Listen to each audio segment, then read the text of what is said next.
Assalamualaikum warahmatullahi wabarakatuh. Perkenalkan, nama saya Riza Rizky Amalia dari HKIP 5 dengan nomor induk mahasiswa 19020160046. Pada kesempatan kali ini saya akan mempresentasikan materi Basul Kutub dengan tema In'iqadul Wasiyat bil Lafzi, yang artinya keabsahan wasiat dengan lisan.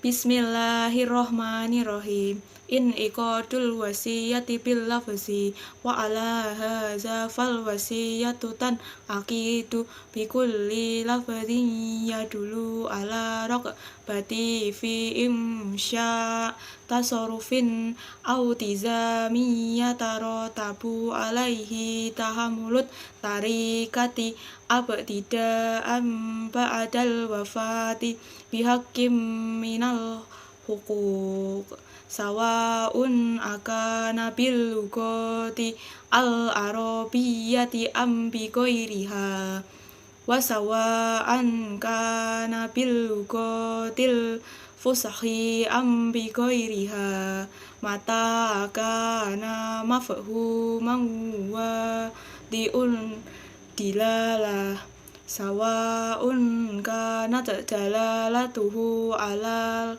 wasiyati sorihatan mithla au soyati lifulam bikaza au kanat dalalatuhu ghairus sorihatim bihaitsu la yufhamu minhu iradatul wasiyati illa biqarinah misla hadas syai'i hibatul li fulanin ba'da mauti au a'ta fulanan kaza ba'da mauti au yaqulu li fulanin alfi dinarim fi sulusun mali wa ma asbaha zalik.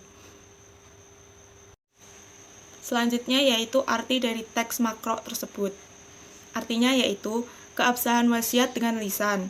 Dengan demikian, wasiat dibuat dengan setiap kata yang menunjukkan keinginan untuk membuat tasyaruf atau ketetapan yang berhubungan dengan harta tilkah atau warisan, mulai setelah kematian dengan hak, apakah itu dalam bahasa Arab atau sebaliknya, atau dalam bahasa umum di tempat seorang pembuat wasiat tersebut.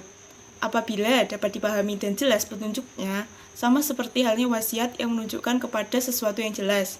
Seperti, saya mewasiatkan kepada fulan dengan ini.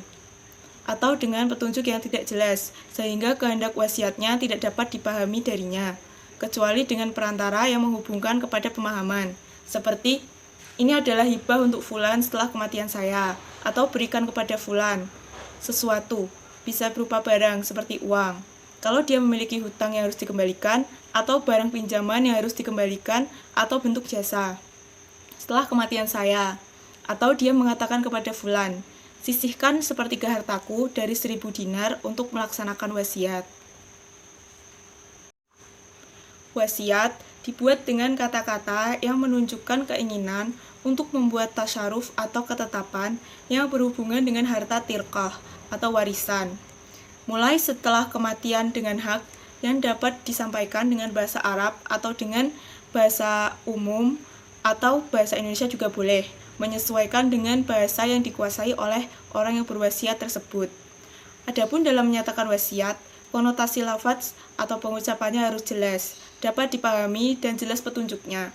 Biasanya menggunakan kata-kata seperti berikut. Saya mewasiatkan kepada fulan dengan ini. Dan jika petunjuk yang dijelaskan di wasiat tersebut tidak jelas sehingga sulit untuk memahami kehendak wasiatnya, maka dapat dipahami dengan perantara yang menghubungkan kepada pemahaman. Contohnya seperti, ini adalah hibah untuk fulan setelah kematian saya, atau berikan kepada fulan setelah kematian saya, atau dia mengatakan kepada fulan, sisihkan sepertiga hartaku dari 1.000 dinar untuk melaksanakan wasiat.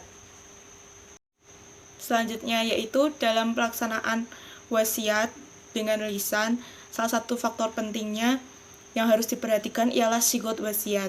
Ketentuan dalam sigot wasiat yang harus dipenuhi diantaranya yaitu, yang pertama, sigot ijab kabul dalam wasiat harus jelas, dan ijab dan kabulnya harus sejalan atau berkaitan satu sama lain. Yang kedua, kabul yang diucapkan oleh penerima wasiat tidak akan berlaku jika si pemberi wasiat masih hidup atau belum meninggal dunia. Yang ketiga, kabul harus diucapkan oleh seseorang yang sudah balik dan berakal. Yang keempat, jika wasiat diperuntukkan bagi kepentingan umum, contohnya yaitu seperti masjid atau anak yatim yang identitasnya tidak dijelaskan di dalam wasiat, maka hukum wasiatnya bersifat mengikat. Yang kelima, kabul harus diutarakan melalui lisan atau tindakan hukum yang menunjukkan kerelaan si penerima wasiat tersebut. Berdasarkan pasal 195 ayat 1 kompilasi hukum Islam, bahwasanya wasiat dilakukan secara lisan di hadapan dua orang saksi atau tertulis di hadapan dua orang saksi atau di hadapan notaris. Wasiat yang diucapkan dengan lisan harus diucapkan sendiri oleh orang yang berwasiat di hadapan dua orang saksi. Wasiat secara lisan sudah dianggap sah jika syarat dan unsurnya telah terpenuhi. Adapun di dalam pasal 196 kompilasi hukum Islam juga dijelaskan, dalam wasiat baik tertulis maupun secara lisan harus disebutkan dengan tegas dan jelas siapa-siapa dan lembaga apa saja yang ditunjuk untuk menerima harta benda yang diwasiatkan tersebut. Mungkin itu saja yang dapat saya sampaikan. Kurang lebihnya mohon maaf jika ada kesalahan. Saya undur diri. Sekian dan terima kasih. Wassalamualaikum warahmatullahi wabarakatuh.